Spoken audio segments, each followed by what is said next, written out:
मोदी जी विश्व गुरु होने का इश्तिहार ही छपवाते रह गए और पाकिस्तान के प्रधानमंत्री ने दिखा दिया कि विश्व गुरु कैसा होना चाहिए। जो वॉर रुकवाने की नौटंकी नहीं करता, सचमुच में वॉर रुकवा देता है।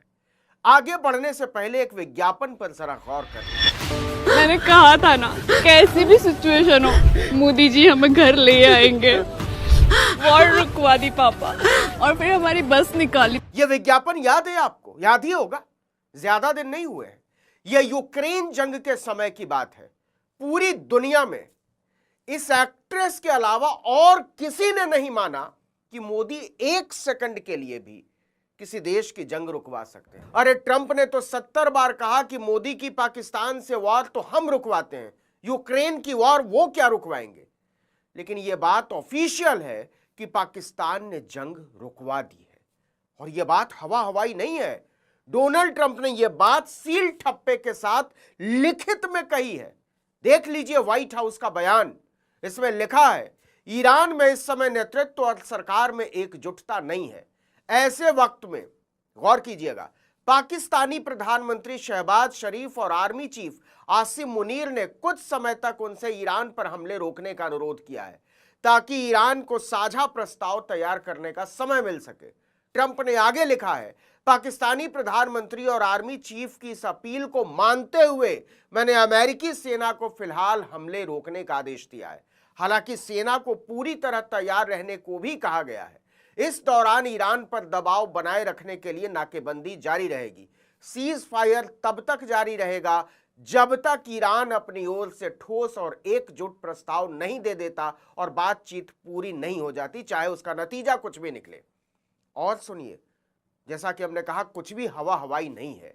पाकिस्तानी विदेश मंत्री इशाक डार ने अमेरिकी राजनयिक नताली बेकर से मुलाकात करके अमेरिका से सीज फायर बढ़ाने की अपील की, जंग रोकने की अपील की। इसकी बाकायदा तस्वीर सामने आई है। खुद पाकिस्तान की सरकार ने कहा कि हमने अमेरिका से अनुरोध किया है कि दूसरे दौर की वार्ता के किसी अंजाम तक पहुंचने तक ईरान पर किसी तरह का हमला न किया जाए। और उधर अमेरिकी राष्ट्रपति ने सील ठप्पे के साथ लिखित बयान जारी कर दिया कि पाकिस्तानी प्रधानमंत्री और पाकिस्तानी सेना प्रमुख के अनुरोध को स्वीकार करते हुए हम जंग को रोक रहे हैं। तो डोनाल्ड फ्रेंड है नरेंद्र मोदी का और जंग रोक रहा है पाकिस्तान के प्रधानमंत्री के कहने पर। शांति वार्ता कर रहा है पाकिस्तान के आर्मी चीफ के कहने पर। अपने उपराष्ट्रपति को शांति वार्ता के लिए दौड़ दौड़कर इस्लामाबाद भेज रहा है पाकिस्तान के कहने पर। तो ये बात कहने में बहुत खराब लगती है और शक्ति बोध को झटका पहुंचता है। लेकिन हकीकत यही है कि अपने वाले पौ केवल विज्ञापनों में युद्ध रुकवाने की नौटंकी करते हैं और पाकिस्तान ने असली में रुकवा दिया। कहा था ना, कैसी भी सिचुएशन हो मोदी जी हमें घर ले आएंगे। वॉर रुकवा दी पापा। एकदम शुद्ध नौटंकी, एकदम झाल मुड़ी की तरह। मोदी जी मूड़ी में प्याज कटवाते रह गए और पाकिस्तान ने मोदी की नौटंकीबाजी का झाल बजा कर रख दिया। आपको बता दें कि पाकिस्तान में 21-22 अप्रैल को अमेरिका ईरान के बीच दूसरे दौर की बातचीत होने वाली थी। इसे लेकर राजधानी इस्लामाबाद पूरी तरह तैयार था। पूरे शहर में बैनर, पोस्टर, होर्डिंग लगा दिए गए थे, welcome to Islamabad. Hotel Serena और मैरियट को मेजबानी के लिए पूरी तरह खाली करा लिया गया था। लेकिन ईरान ऐन वक्त पर पीछे हट गया। उसने शर्त रख दी कि जब तक अमेरिकी नाकेबंदी नहीं हटेगी तब तक शांति वार्ता में शामिल होने का कोई मतलब नहीं बनता। इससे पाकिस्तान की पूरी तैयारी धरी की धरी रह गई, क्योंकि डोनाल्ड ट्रंप ने जेडी वेंस, जेरेड कुशनर और स्टीव विटकॉफ को इस्लामाबाद रवाना होने का आदेश तक दे दिया था। ईरान के पीछे हटने से पाकिस्तान के सामने धर्म संकट खड़ा हो गया, लेकिन उसने कोशिश नहीं छोड़ी और शांति वार्ता की जमीन को बरकरार रखने के इरादे से पाकिस्तानी विदेश मंत्री अमेरिकी राजदूत नताली बेकर से मिलने पहुंच गया और अनुरोध किया कि राष्ट्रपति ट्रंप को हमारे प्रधानमंत्री का संदेश दीजिए कि ईरान पर जंग रोकने का धैर्य इस समय बहुत जरूरी है। नताली बेकर ने पाकिस्तान का संदेश ट्रंप के कार्यालय को पहुंचाया और ट्रंप ने कहा कि पाकिस्तानी प्रधानमंत्री की सलाह और अनुरोध को हम स्वीकार करते हैं, उन्होंने बहुत अच्छी बात की। ट्रंप ने रक्षा मंत्री को बुलाया और कहा कि ईरान पर किसी भी तरह का हमला हमारे अगले आदेश तक नहीं होगा।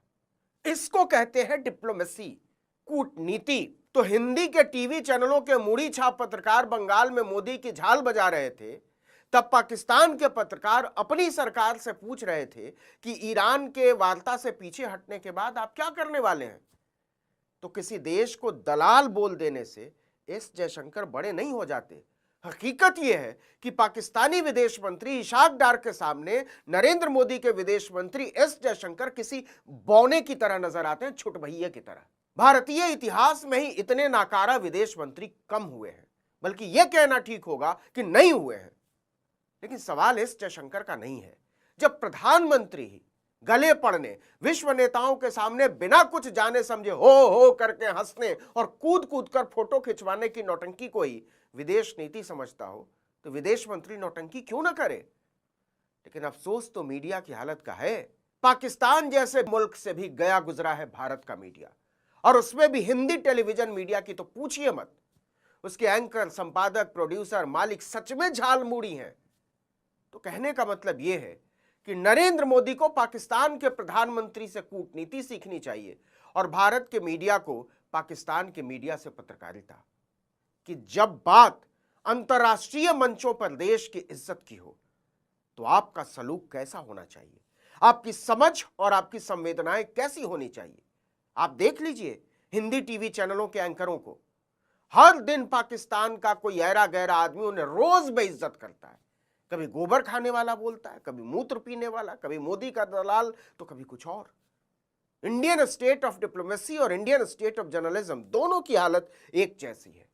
कहना मुश्किल है कि कौन ज्यादा गिरा। कहा था ना, कैसी भी सिचुएशन हो मोदी जी हमें घर ले आएंगे। वॉर रुकवा दी पापा। मोदी की ऐसी नौटंकीबाजियों से देश का मजाक उड़ता है। फिलहाल पूरी दुनिया हसरत भरी निगाहों से पाकिस्तान की तरफ देख रही है। जो भी नेता विश्व नेता की तरह नजर आते हैं वो अपने अपने पक्ष के साथ सामने आ रहे हैं। चीन ने कहा कि मिडिल ईस्ट की स्थिति इस समय बहुत नाजुक मोड़ पर है। उसके प्रवक्ता गुओ जियाकुन ने कहा कि हालात ऐसे दौर में हैं जहां मामला युद्ध से शांति की तरफ भी जा सकता है या फिर दोबारा लड़ाई भी शुरू हो सकती है। इस समय सबसे जरूरी है कि हर संभव कोशिश की जाए फिर से संघर्ष शुरू न हो।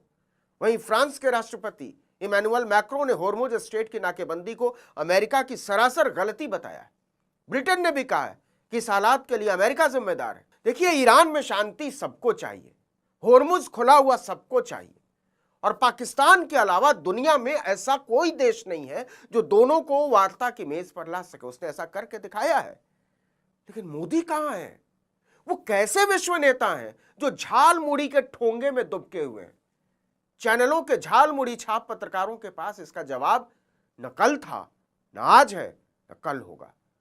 मोदी की झाल बजाने के अलावा उनके पास कोई दूसरा काम नहीं। आज बात करेंगे पाकिस्तान के एज ए मीडिएटर बनने की, बल्कि एक मीडिएशन की भी एक नई कहानियां निकल कर आ रही है, तो उसके ऊपर भी बात करनी जरूरी है कि पहले जहां अमेरिका या यूरोपियन कंट्री मीडिएशन किया करते थे, अब कई छोटे देश हैं जो एज ए मीडिएटर निकल कर आ रहे हैं और उनका उसकी वजह से रेपुटेशन भी पहले से बेहतर हो रहा है।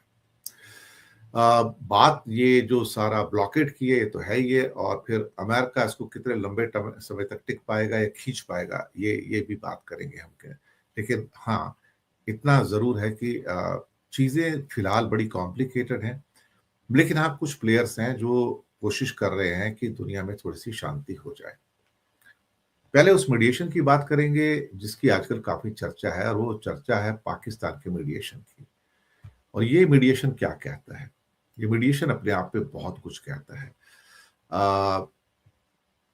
हम अगर इस चीज को देखें कि पिछले कुछ सालों के अंदर दुनिया में थोड़े थोड़े बदलाव आए हैं।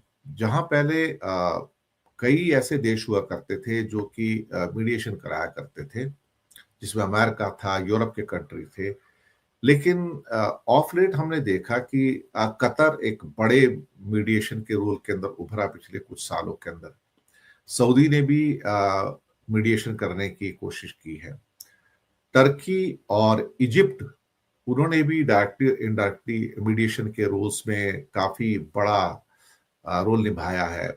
और अब पाकिस्तान की बारी आई है एज ए मीडिएटर की कि वो जो रीजनल जो कॉन्फ्लिक्ट्स हैं उसको किस ढंग से सुलझा सकते हैं।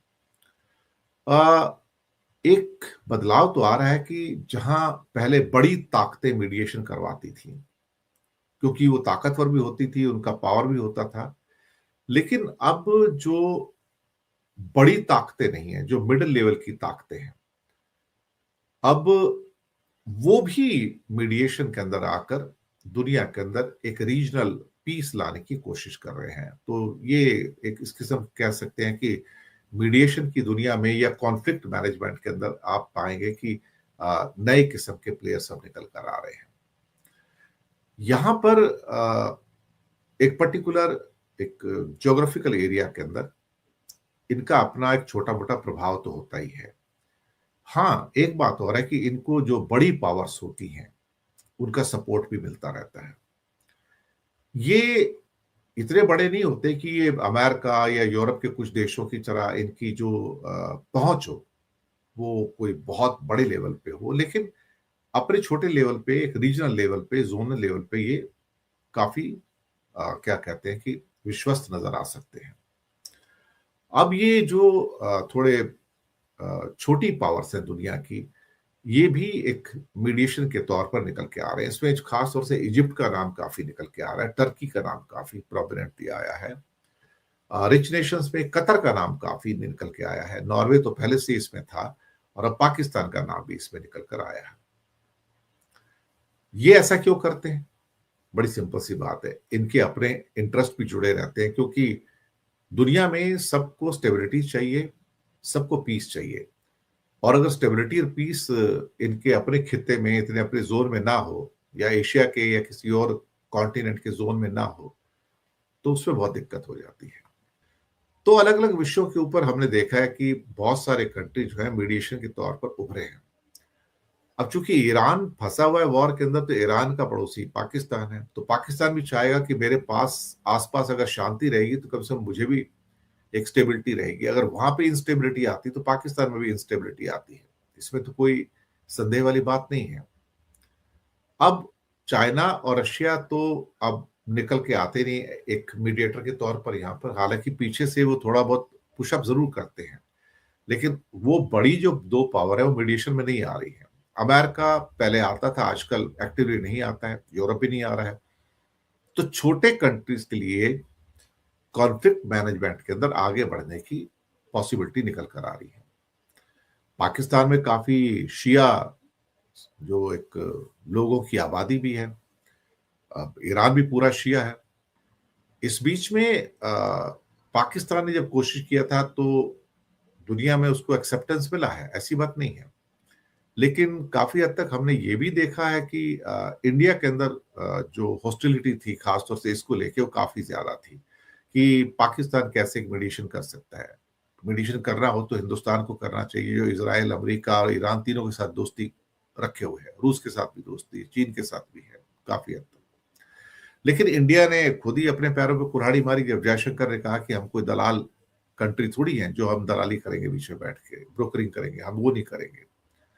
तो हमने तो पहले पैरों पे कुल्हाड़ी मार दी, हम मीडिएशन में गए ही नहीं, एक्चुअली हमने कोशिश ही नहीं की, जबकि हम कर सकते थे, हम आइडियल थे उस मामले में।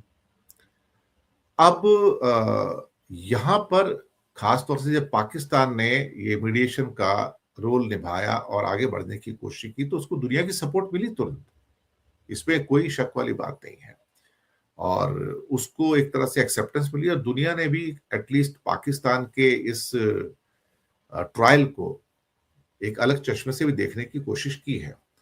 कोई माने या ना माने, इंडियन टीवी की हॉस्टिलिटी तो है ही उसके प्रति, वो तो ठीक था, सरकार भी कोई इतनी ज्यादा उससे खुश नहीं है।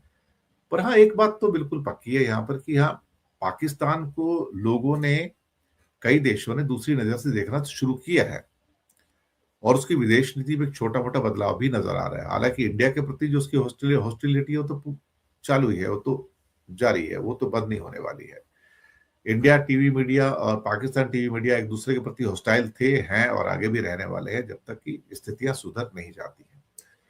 लेकिन पाकिस्तान को प्रशंसा मिल रही है, तारीफ मिल रही है पूरी दुनिया में, ये बात तो सही है, और डिप्लोमेटिकली उसके रोल को कहीं ना कहीं रिकॉग्निशन मिल रहा है। अब दिस वे मिले और दैट वे मिले, उससे क्या फर्क पड़ता है, लेकिन जो रिकॉग्निशन है वो उसको मिल रहा है, और ये एक्सेप्ट तो करना पड़ेगा ना।